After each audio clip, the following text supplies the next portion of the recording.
The air at the Miller Estate auction hung thick and heavy with the ghosts of summer, a blend of diesel fumes, dust, and the sweet cloying smell of decay from the back row of forgotten implements. It was late October 1975. The harvest was mostly in, and the men of Black Hawk County gathered not just to pick over the bones of a failed farm, but to posture, to gossip, and to measure one another's fortunes by the bids they placed. Silas Blackwood stood near the back, a solitary figure in worn denim and a faded seed corn cap.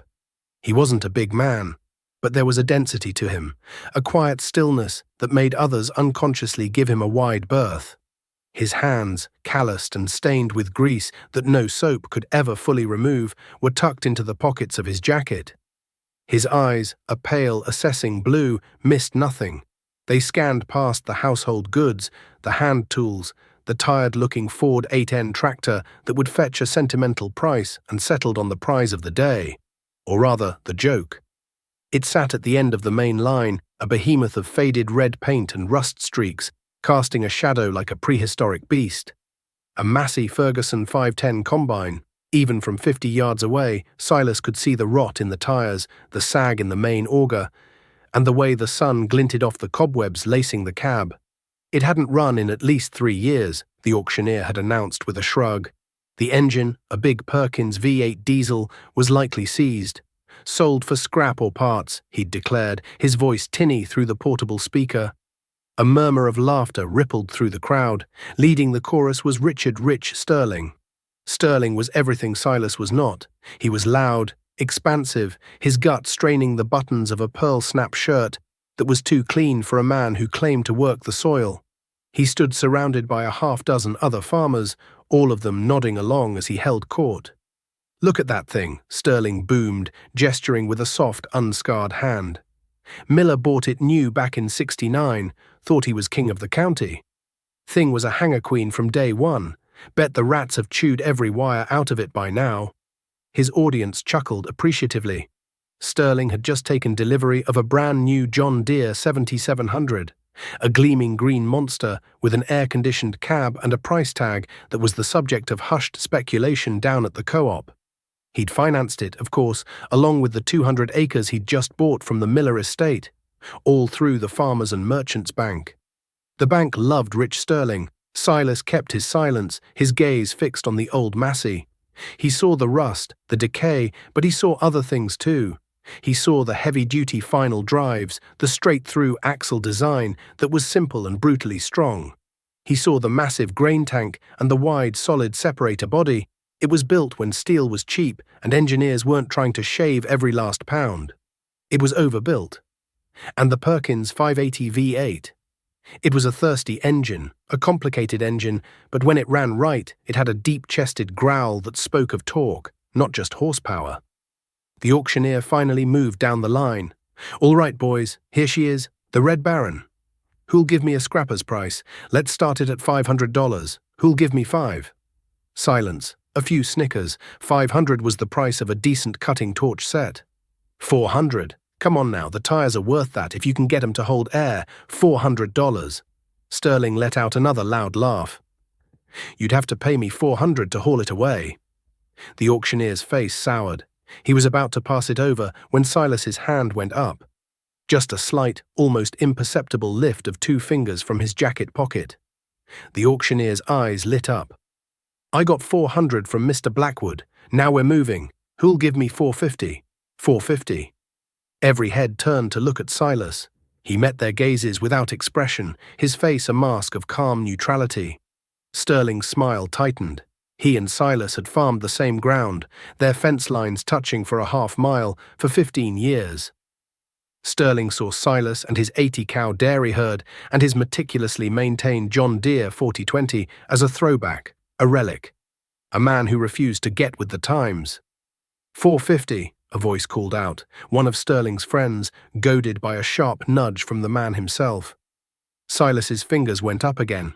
500. His voice was low and gravelly, unused to public spaces. 550, Sterling's man shot back, a smirk on his face. This was sport now. Silas didn't hesitate. 600. The bidding went on like that, Silas's quiet, steady raises against the goaded, mocking bids from Sterling's camp. The price climbed past what anyone would pay for scrap. It climbed past the value of the engine block. It was personal now. The crowd grew quiet, watching the silent, weathered farmer in the back coolly defy the man who represented the loud, shiny future of farming. At $950, Sterling's man looked at his boss. Sterling gave a slight shake of his head, a look of contemptuous pity on his face. Let the fool have it. Sold, the auctioneer cried, slamming his hand down, for $950 to Silas Blackwood. A wave of whispers washed over the crowd. What's he going to do with that? Lost his damn mind. $950 for a parts machine he can't even get home. Silas ignored them all. He walked to the clerk's table, pulled a thick roll of cash from his front pocket, and counted out $1950 bills. He never borrowed. He never wrote a check if cash would do. As he pocketed the receipt, Rich Sterling sauntered over, his bulk blocking the path. "Having a little fun, Silas?" Sterling asked, his voice dripping with false friendliness. "Or are you planning on opening a museum?" Silas looked at Sterling's soft hands, then at his own. "Just needed some parts," he said quietly, his gaze level. "Parts for what? You still running that old Gleaner E?" Sterling chuckled. "Hell, that Massey is liable to fall apart if you try to take a wrench to it. You know, for what you paid for that junk, you could have made a down payment on a real machine. The bank's loaning money, hand over fist right now. A man can't get ahead running iron from the last war." "I'm getting by," Silas said, making a move to step around him. Sterling didn't move. "Getting by isn't the same as getting ahead, Silas. You got to expand, you got to modernize. That's where the money is." He clapped Silas on the shoulder, a gesture that was more of a shove than a friendly tap. "Well, good luck with your project." Silas watched him walk away, rejoining his circle of admirers. He then turned and walked back to the hulking red combine. He stood before it for a long moment, the murmuring of the crowd fading into a dull hum. He ran a hand over the cold, rusted sheet metal of the grain head. It was a ruin, a monument to another man's failed ambition, and it was his. Now, before we go any further into the grease and the grit of what it took to bring that machine back from the dead, I want to ask you all something. Have you ever owned a piece of machinery, a truck, a tractor, a tool that everyone else said was junk? Something the world had written off. But you knew deep down in your bones that it still had heart left in it, that with your own two hands you could give it a second life when no one else would. Let me know in the comments below, because that's the kind of machine Silas Blackwood had just bought. It wasn't just a pile of steel, it was a test of a man's will against the judgment of the world. Getting the Massey home was the first trial. It took 2 days and a favor from an old trucker with a lowboy trailer big enough to handle the machine's 19-foot width. The tires, predictably, were shot. Silas spent the better part of a day wrestling the massive wheels off, breaking them down with tire irons and a 5-pound sledge, his knuckles bleeding and his back screaming in protest. He patched the tubes, filled them with a foul-smelling sealer, and aired them up, praying they would hold for the 5-mile trip to his farm. They did, just barely. Once it was parked behind his barn, dwarfing his reliable but aging John Deere 4020, the real work began. For the next 3 weeks, Silas lived in the shadow of the red giant. He started not with a wrench, but with a pressure washer and a scraper. He blasted away years of caked-on dirt, grease, and bird droppings, revealing the machine's true state. The rust was bad in places, especially around the bottom of the grain tank and on the Walker pans, but the main frame was solid. The steel was thick, from an era before computer-aided design had trimmed every ounce of unnecessary metal. He then turned his attention to the engine. The Perkins V8 was a legend, and not always for the right reasons. It was powerful, but it was notoriously finicky. He pulled the injectors first, pouring a mixture of diesel and transmission fluid into each cylinder to soak the rings. He left it for 3 days, and every morning and evening he would put a 4-foot breaker bar on the main crankshaft bolt and try to turn it. For 2 days, it was solid rock. He put his entire weight into it, the bar bending under the strain, but the engine wouldn't budge. Sterling's words about a seized motor echoed in his head. On the morning of the 3rd day, under a cold grey sky, he tried again. He leaned into the bar, every muscle in his back and shoulders bunching. There was a groan, a deep, painful sound of metal on metal, and then a slight give. It moved, maybe a quarter of an inch, but it moved. A slow, thin smile touched Silas's lips for the first time in a week. The heart was still beating, however faintly. He worked methodically, draining all the old fluids. The engine oil came out like black tar. The coolant was a rusty sludge. The hydraulic fluid was milky with water contamination. He replaced every filter on the machine, 2 oil filters, 3 fuel filters, a massive hydraulic filter canister that took a special wrench to open. He pulled the valve covers, revealing a nightmarish landscape of black sludge. He spent 2 days just cleaning the valve train, using diesel fuel and a stiff brush, until the rockers and pushrods shone like new. Next came the wiring. Just as Sterling had predicted, the rats had been busy. The main harness was a chewed-up disaster. Silas didn't bother trying to patch it. He bought 200 feet of automotive wire in various colors, a new set of crimpers, and a soldering iron. He spent a week hunched in the cramped space behind the dashboard or lying on his back under the engine, painstakingly tracing the old rotten wires and replacing them one by one. He didn't just replace them, he improved them, soldering every connection, covering each one with heat-shrink tubing and wrapping the new harnesses in protective loom. It was slow, tedious work that would have driven a lesser man mad. For Silas, it was a form of meditation. The community did not leave him to his work in peace. Cars would slow down as they passed his farm on the county road, the drivers pointing at the mechanical carcass in his yard. Rich Sterling made it a point to drive by in his new pickup every few days, often with a friend in the passenger seat, both of them shaking their heads in theatrical pity. The talk at the coffee shop in town was merciless. Silas has finally cracked, they'd say, pouring good money after bad into that heap of scrap. He'll never get it running. He ignored them. He worked from sunup until long after sundown, his only light the single bulb hanging in his workshop. He pulled every belt and chain off the machine. There were dozens of them, driving everything from the threshing cylinder to the unloading auger. He measured each one and drove the 50 miles to the industrial supply house in Waterloo, returning with a pile of new B-section and C-section belts and heavy-duty roller chain. He replaced bearings that felt even slightly rough, pressing them out with his hydraulic press and seating the new ones with a soft brass hammer. Finally, the day came. It was mid-November, with the first hint of winter in the air. He had fresh oil in the crankcase, new coolant in the radiator, and 5 gallons of clean diesel in the tank. He'd bled the fuel system, cracking each injector line until a clear stream of fuel squirted out. He climbed into the dusty cab, the seat cushion cracked and faded, and turned the key. The starter groaned, turning the big V8 over with agonizing slowness. 1 revolution. 2. It coughed, a puff of white smoke billowing from the short, fat exhaust stack. He gave it another try. The engine spun a little faster this time, catching, then dying. He waited a moment, then turned the key again. The starter engaged, the engine turned, and then it erupted. A huge cloud of black and grey smoke poured from the stack as the Perkins V8 roared to life, a thunderous, deep-throated bellow that echoed across the quiet valley. It ran rough at first, shaking the whole machine, but after 30 seconds it settled into a loping, uneven idle. Silas sat there, his hands resting on the steering wheel, and listened.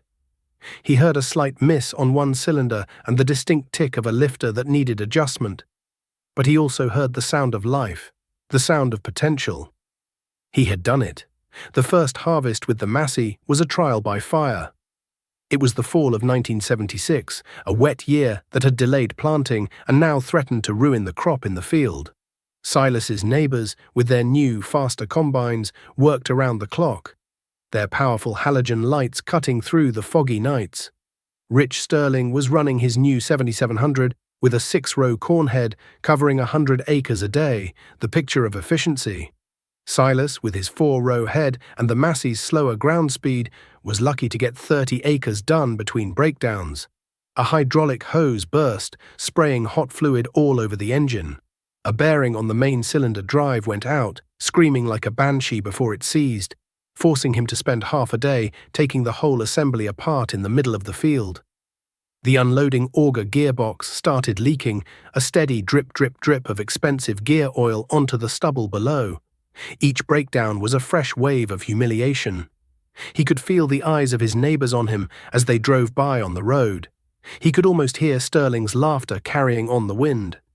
But with each failure, Silas learned. He learned the machine's weaknesses. He carried a toolbox and a collection of spare parts with him, and his repairs grew faster, more efficient. He learned to listen to the combine's language, the specific whine that meant a belt was too loose, the change in vibration that signaled a bearing was about to fail. He was no longer just an operator, he was becoming a part of the machine.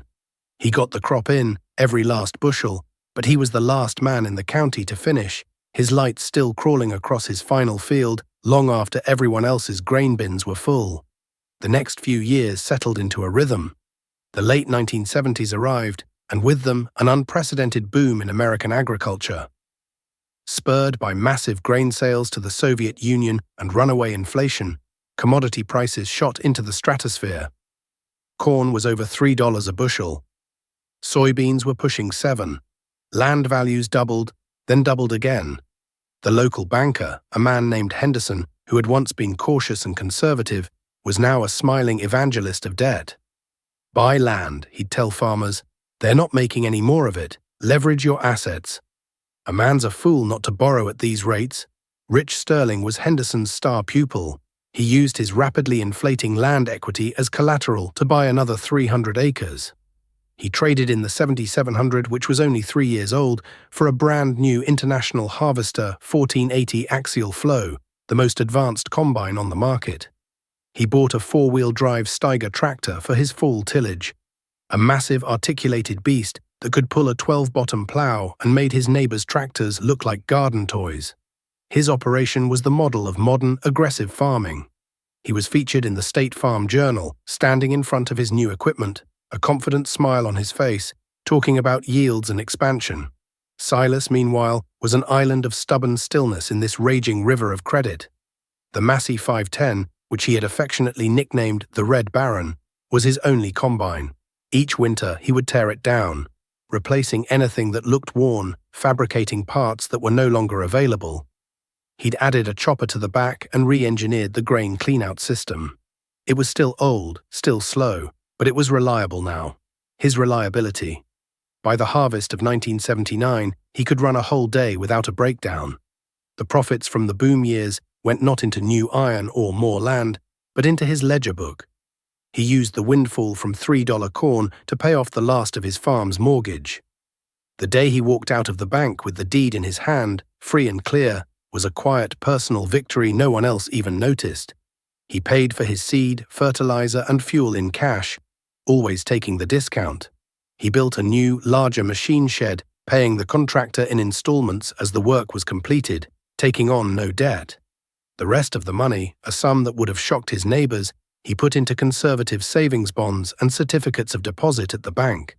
To the outside world, he was falling further and further behind.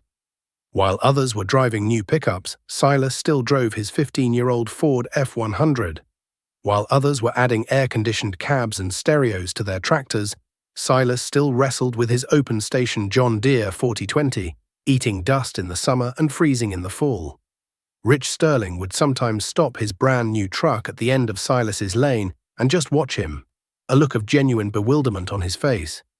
He saw a man toiling with ancient equipment, a man who refused to grasp the golden ring being offered to him.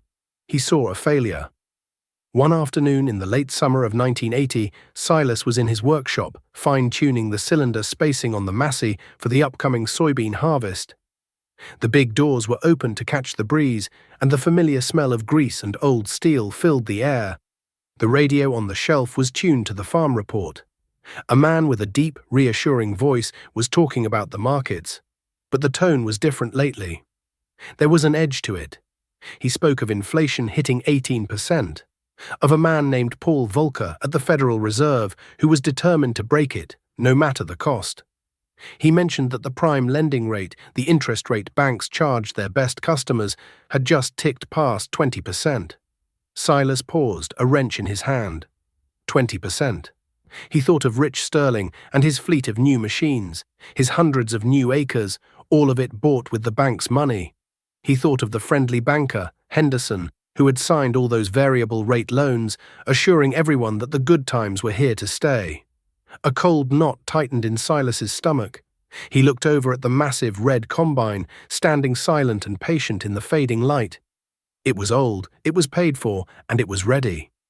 He didn't know exactly what was coming, but he knew with a certainty that chilled him to the bone, that the world was about to change, and that the harvest of a man's choices, good and bad, was about to come due.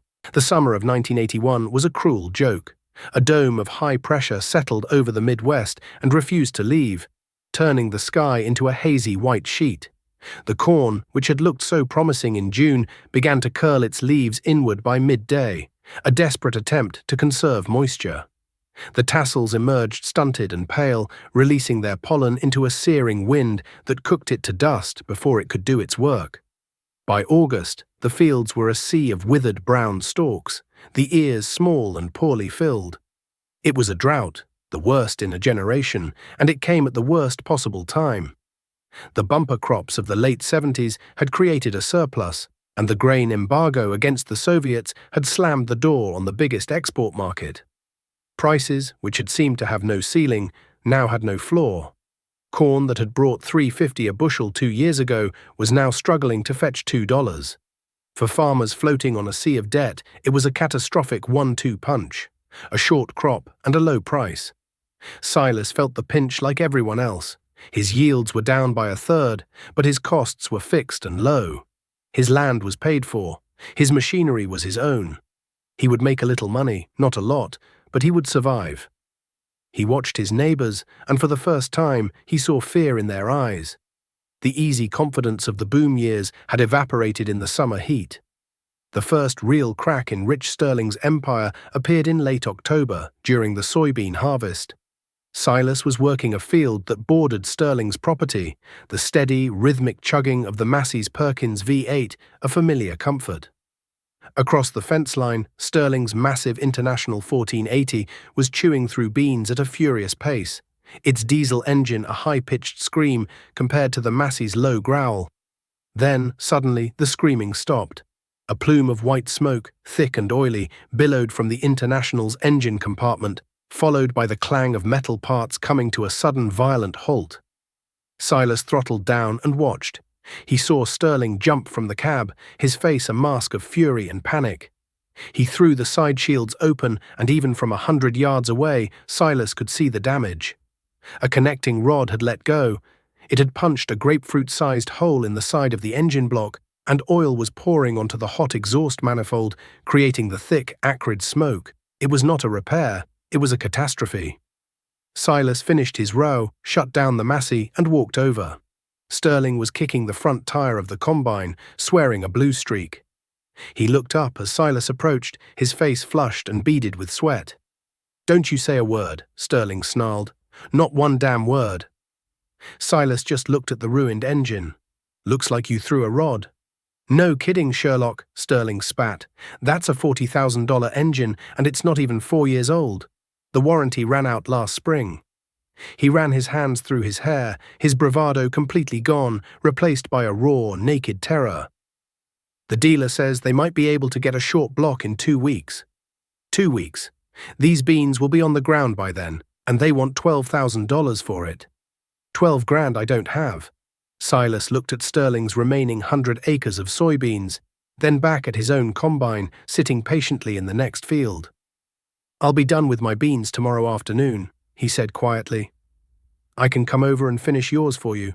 Sterling stared at him, his mouth agape. He looked from Silas's calm face to the old red Massey, the machine he had mocked for years, the heap of scrap. "With that thing?" he asked, his voice a mix of disbelief and desperation. "It'll get the job done," Silas replied. "It's slow, but it's steady. I'll charge you my custom rate. You can pay me when you sell the grain." Sterling stood there for a long moment, the fight draining out of him. The setting sun cast long shadows across the field, highlighting the hole in his engine and the ruin of his plans. Finally, he nodded, unable to meet Silas's eyes. "All right, Silas," he mumbled. "All right." For the next 3 days, the Red Baron worked its way across rich Sterling's fields. It was a strange sight for the neighbours who drove by. The ancient Massey Ferguson harvesting the land of the most modern farmer in the county. Sterling tried to help, but he was useless around the old machine. He didn't know how to grease the 50 zerks that needed attention every morning, or how to adjust the cylinder speed by swapping pulleys, or how to read the faint vibrations that told Silas a belt was about to slip. He mostly just stood by his broken machine, a captain watching a ship from a bygone era rescue his sinking fleet. When Silas was finished, he handed Sterling a bill for the work, written on a piece of notebook paper. Sterling took it without a word and retreated to his house. The spell was broken. The myth of Rich Sterling, the unstoppable man of the future, had been shattered by a 30-year-old engine part and a 40-year-old piece of iron. It was the first tremor of an earthquake that would soon bring the whole world down. The winter of 1982 was bleak. The news on the radio was a constant drumbeat of doom. The prime rate, which had seemed impossibly high at 20%, hit 21.5%. Land values, the foundation of every farmer's net worth, began to slide. The bank, which had once handed out money with a smile, was now run by grim-faced men who spoke in cold, hard terms. Variable rate loans, the miracle instrument of the 70s, became a death sentence. Farmers who had borrowed money at 8% now found themselves paying 18, 19, 20% on the same note. The monthly payments ballooned, becoming impossible burdens. The talk at the co-op was no longer about yields or new equipment. It was about survival. Men who had known each other their whole lives avoided eye contact, ashamed of the trouble they were in, ashamed that they had believed the lie. Foreclosure sale notices began to appear in the legal section of the county newspaper. First a trickle, then a flood. They were stark, black and white announcements of ruin, listing a family's name and the legal description of the land they were about to lose.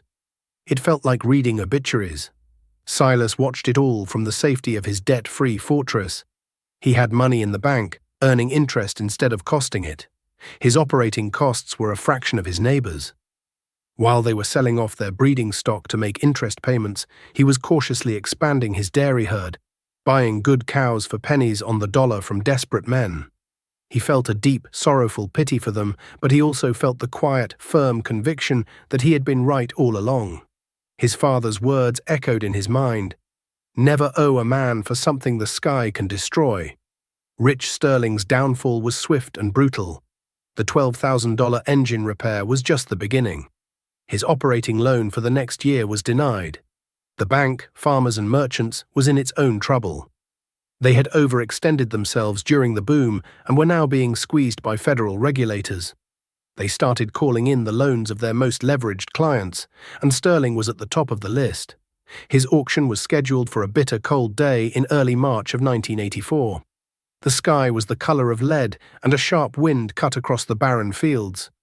The mood was the polar opposite of the Miller auction nearly a decade earlier. There was no laughter, no boasting. The farmers who gathered stood in small, silent groups, their hands stuffed in their pockets, their faces etched with a mixture of pity and fear. They all knew it could just as easily be them. Silas was there. He stood near the back, just as he had before, a silent observer. He watched as Sterling's life was sold off, piece by piece. The massive Steiger tractor, which had cost over $100,000, sold for $35,000. The International 1480 Combine, with its newly rebuilt engine, fetched less than half of what Sterling still owed on it. The line of equipment, once a gleaming symbol of prosperity, was now just a collection of assets being liquidated to satisfy creditors. Sterling himself was a ghost.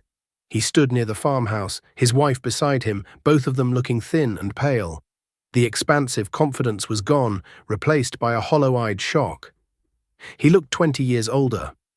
When the auctioneer moved to the land, 560 acres of the best black dirt in Black Hawk County, a hush fell over the crowd. This was the final act. The bidding was slow, hesitant. No one had cash. The only real players were the out-of-town investors and the insurance companies, vultures picking over the bones. The first parcel, an 80-acre tract, sold for a price so low it drew a collective gasp from the crowd. It was less than a quarter of what it had been valued at just 4 years prior. Then the auctioneer moved to the parcel that bordered Silas's farm. 200 prime acres, the old Miller place that Sterling had bought with such pride. "What am I bid for this fine piece of ground?" the auctioneer called out, his voice lacking its usual enthusiasm. After a long silence, a man representing an insurance company made an opening bid. Another investor countered. They went back and forth, the price creeping up slowly. When the bidding stalled, Silas raised his hand. Every head turned. Silas Blackwood, the man with the antique machinery, was bidding on land. His bid was quiet but firm. The insurance man looked at him, then at his notes, and raised it again. Silas, without hesitation, came back over the top. The auctioneer's gaze darted between the two men. The crowd held its breath. This was more than a sale. It was a reckoning. The insurance man bid one more time, a final, grudging offer. Silas looked at the land, at the fence line where his property met this one. He thought of the years of quiet work, of the derision he had endured, of the wisdom of paying in cash. He raised his hand one last time. "Sold!" the auctioneer cried, his voice echoing in the cold, still air. "To Silas Blackwood." Silas walked to the clerk's trailer. He didn't pull out a roll of cash this time. He took out a checkbook from his inside coat pocket and wrote out a check for the full amount. He had enough in his savings to buy the land outright, with plenty to spare for operating expenses. As he walked away, receipt in hand, he saw Rich Sterling standing alone by the lane. Their eyes met across the frozen yard. There was no triumph in Silas's heart, only a profound and weary sadness for the man who had gambled everything and lost. The years that followed the crisis were a time of rebuilding, both for the community and for Silas. He farmed his new ground with the same steady discipline he had always employed. He didn't immediately rush out and buy bigger equipment. He made do, working longer hours with his John Deere 4020 and the Red Baron. He hired some of his less fortunate neighbors to help during planting and harvest, paying them a fair wage in cash, which was a lifeline for many. A week after the auction, Silas drove down the lane to Sterling's house. He found Rich in the garage, packing boxes into the back of a U-Haul trailer. He looked defeated, broken. "They're giving us 30 days to get out," Sterling said, not looking up. "My wife's parents have a little place for us down in Missouri. Don't know what I'll do. I'm 45 years old, and all I know is farming. And I'm not a farmer anymore." Silas leaned against the doorframe. "I'm going to need a full-time man to help me with the extra ground," he said. "The pay isn't great, but it's steady. And I bought your house and the 2 acres it sits on from the bank. I'll need someone to live in it. Keep an eye on the place. I'll rent it to you. For $1 a year, until you get back on your feet." Sterling stopped what he was doing and finally looked at Silas. His eyes welled up with tears and his face crumpled. The proud, boastful man was gone, replaced by someone humbled and grateful. He couldn't speak, only nod his head as Silas turned and walked away. Rich Sterling went to work for Silas the next day, and he stayed on for the next 15 years, becoming Silas's most loyal and hardest-working employee. He learned to fix the old machinery, his once soft hands becoming calloused and capable. The two men rarely spoke of the past, but an understanding, forged in ruin and redemption, grew between them. The community's perception of Silas Blackwood changed completely. He was no longer the eccentric old fool with his pile of scrap. He was a prophet. He was the man who had seen the storm coming when everyone else was enjoying the sunshine. Younger farmers who were just starting out would stop by his workshop not to mock, but to ask for advice. He'd wipe the grease from his hands with a rag and tell them the same simple truths his father had taught him. Own what you can. Own nothing you don't have to. And learn to fix it yourself, because the only man you can always count on is the one in the mirror. Silas continued to farm well into his later years. He eventually bought a newer combine, a solid John Deere 6620 from the late 80s, another machine known for its simplicity and reliability. But he never got rid of the Red Baron. He pushed the old Massey Ferguson 510 into the back of the new machine shed he'd built, where it stood like a monument. One crisp autumn afternoon, when Silas was old and his hair was white, His grandson, a young man of 16 with grease under his fingernails and a love for the land in his heart, asked him about the old combine. "Grandpa, why do we keep that thing?" the boy asked, gesturing to the faded red behemoth. "It just takes up space." Silas walked over to the Massey and laid a hand on its cool, dusty fender. He looked at the massive Perkins V8 engine he had brought back from the dead, at the simple network of belts and chains he knew like the back of his own hand. "This machine," Silas said, his voice soft but clear, "is the most important thing I ever bought. Everyone else saw a pile of scrap. They laughed. They said a man couldn't get ahead running iron like this." He paused, his gaze distant, seeing the ghosts of auctions past, of droughts and foreclosures, of hard work and quiet vindication. "But this machine taught me something they never understood," he continued, turning to look his grandson in the eye. "It taught me the difference between being rich and being wealthy. Being rich is about having new things, shiny things, things bought with other people's money. It's loud and it's fragile. But being wealthy, that's about being free. It's about owning your work, owning your land, owning yourself. It's quiet, and it's strong. This old combine didn't make me rich, it made me free, and don't you ever forget that." The boy looked from his grandfather's weathered face to the old red combine, and for the first time he didn't see a pile of scrap. He saw a legacy. He saw the heart of the farm, silent and steadfast, its harvest finally, truly all in.